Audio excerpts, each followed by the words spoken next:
নবী বলছেন, আল্লাহ আমার উম্মত যদি জাহান্নামে থাকে আমি কিন্তু জান্নাতে যাব না। আল্লাহ বলছেন আপনি না গেলে তো জান্নাত উদ্বোধনই হবে না। এবারে মামলা কি দাঁড়ালো? আল্লাহ পাক বলে যে আমি তাহকামুল হাকিমিন নিজেকে বলেছি, বিচার না করলেও তো জিনিসটা সুন্দর হয় না। ও নবী একটা কাজ করেন, ওয়ালা সৌফা ইউতিকা রাব্বুকা ফাতারদাত, আমি কাউকে বলি নাই, আপনাকে না বলেছি। আমার সাল্লাল্লাহু আলাইহি রাহমাতাল লিল আলামিন কারো সম্পর্কে নাজিল করি নাই, আপনাকে দিয়েছি। ওয়ালাল আখিরাতু খায়রুল লাকা মিনাল উলা, কাউকে বলি নাই, আপনাকে বলেছি। আর আমি আল্লাহ ভালো করে জানি আপনি হচ্ছেন উম্মতের দরদি নবী।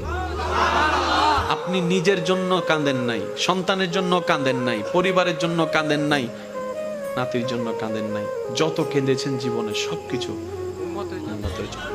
এমনকি হাসরের ময়দানে যখন সর্বপ্রথম আমাদের নবীকে আল্লাহর হুকুমে তোলা হবে, আমাদের নবী উঠেই জিবরাইল আলাইহিস সালামকে প্রথম প্রশ্ন করবে, ও আমার ভাই জিবরাইল, আমার উম্মতগুলা কোথায়? আইনা উম্মতি, আইনা উম্মতি, আমার উম্মত কোথায়? আমার উম্মত কোথায়?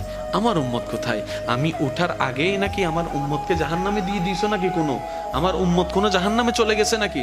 জিবরাইল বলবে, ইয়া রাসূলুল্লাহ, প্রথমেই আপনাকে তোলা হয়েছে, এখন আর কাউকে তোলা হয় নাই, প্রথমেই আপনি উঠেছেন। আমার নবী বলবে, আমার উম্মতগুলা কোথায়?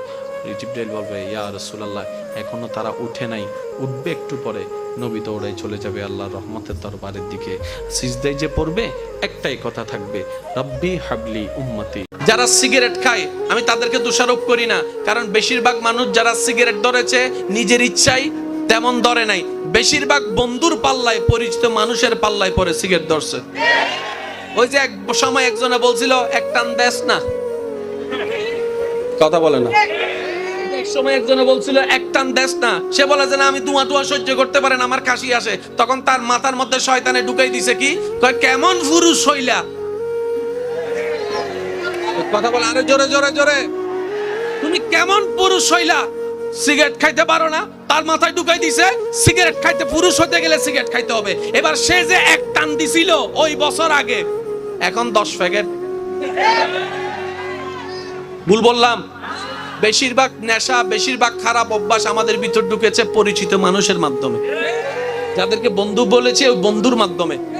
আজকে যখন সেই বন্ধুর পাল্লায় পরে ধরা সিগারেটের কারণে যখন ক্যান্সারের রোগ হয়েছে, ডাক্তারে বলে যে 10 লাখ টাকা লাগবে।